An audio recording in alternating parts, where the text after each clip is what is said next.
నంద్యాల జిల్లా నందకూరు తాలూకా పానుపాడు హెడ్ క్వార్టర్లో బీసీ సంక్షేమ సంఘం అధ్యక్షుడైనటువంటి గోపాల్ గారి అధ్యక్షంలో జరుగుతోంది ఈ కార్యక్రమం. అయితే హలో బీసీ చెల్లో ఢిల్లీ కార్యక్రమాన్ని ఈ నెల 27, 28 తేదీలో ఢిల్లీలో జంతర్ మంతర్ జరుగుతోంది. బీసీ రిజర్వేషన్ల పైన ఉద్యమాన్ని నడుపుతున్నటువంటి నాయకులందరూ కూడా ఆ రోజు తప్పకుండా హాజరు కావాలని కోరుతా ఉన్నాం. అదేవిధంగా బీసీలకు మామూలుగా ఆంధ్రప్రదేశ్లో కానీ తెలంగాణలో కానీ మొత్తం భారతదేశ వ్యాప్తంగా కూడా కులగణన జరపాలని చెప్తే అడుగుతా ఉన్నాం. జనగణన బీసీ గణన జరగాలని చెప్తే కులగణన పక్కన పెట్టి బీసీ గణన పక్కన పెట్టి కమిటీ పేరిట మామూలుగా మిశ్రాన్ని పంపించి ఆంధ్రప్రదేశ్లో మీటింగ్లు పెడతా ఉన్నారు. రిప్రజెంటేషన్ ఇవ్వమంటున్నారు. మాకు రిప్రజెంటేషన్లు కాదు, విన్నపాలు కాదు. ఖచ్చితంగా భారతదేశ వ్యాప్తంగా ఆంధ్రప్రదేశ్లో కానీ తెలంగాణలో కానీ మొత్తం రాష్ట్రాలు కేంద్ర ప్రాంతాల మొత్తం బీసీల యొక్క కులగణన జరపాలి.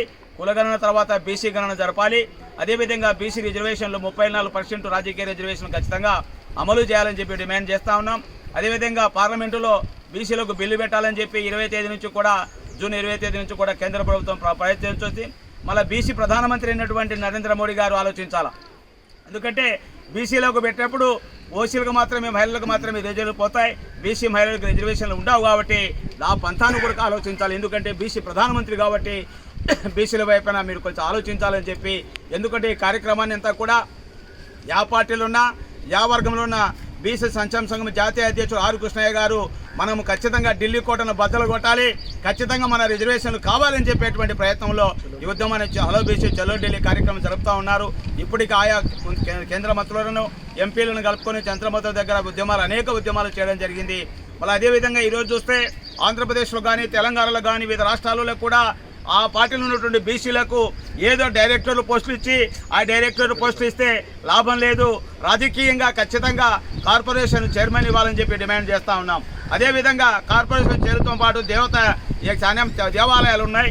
ఈ దేవాలయాల చైర్మన్ పోస్టు కూడా మా వాళ్ళకి బీసీలకు ఇవ్వాలని చెప్పి మా తమాషా ప్రకారంగా అడుగుతా ఉన్నాం. ఎందుకంటే బీసీలం ఎక్కువగా ఉన్నాం, అధిక శాతం ఉన్నాం కాబట్టి ఈ యొక్క కార్పొరేట్ మామూలుగా జరుగుతున్నటువంటి ఎన్నికల్లో కూడా జిల్లా పరిషత్ కావచ్చు, మేయర్ కావచ్చు, డిప్యూటీ మేయర్ కావచ్చు, ఇవన్నీ కూడా రాబోయే ఖచ్చితంగా ఎన్నికలలో మా వాళ్ళకు అగ్రస్థానం ఉన్నటువంటి బీసీలకు జనాభాలో 50% ఉన్నాం.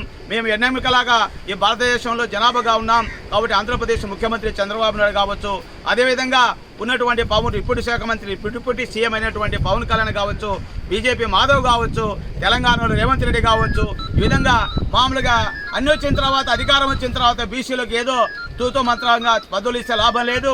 చాలామందిని విస్మరిస్తే రేపు కాలంలో ఖచ్చితంగా బీసీలు ఏ పార్టీపై వైపు ఉంటే ఇక్కడ తెలుగుదేశం, అక్కడ ఏదైనా తెలంగాణలో దేశంలో బీజేపీ, ఇవన్నీ కూడా బీసీల వైపున ఆలోచించాలి, బీసీ రిజర్వేషన్ల పైన ఆలోచించాలని చెప్పి కోరుతూ ఈ అవకాశం ఇచ్చిన మీకు అందరికీ ధన్యవాదాలు, కృతజ్ఞతలు. JBC JBC. పేరు ఎం బాలసంజన, బీసీ సంక్షేమ సంఘం రాష్ట్ర కార్యదర్శి.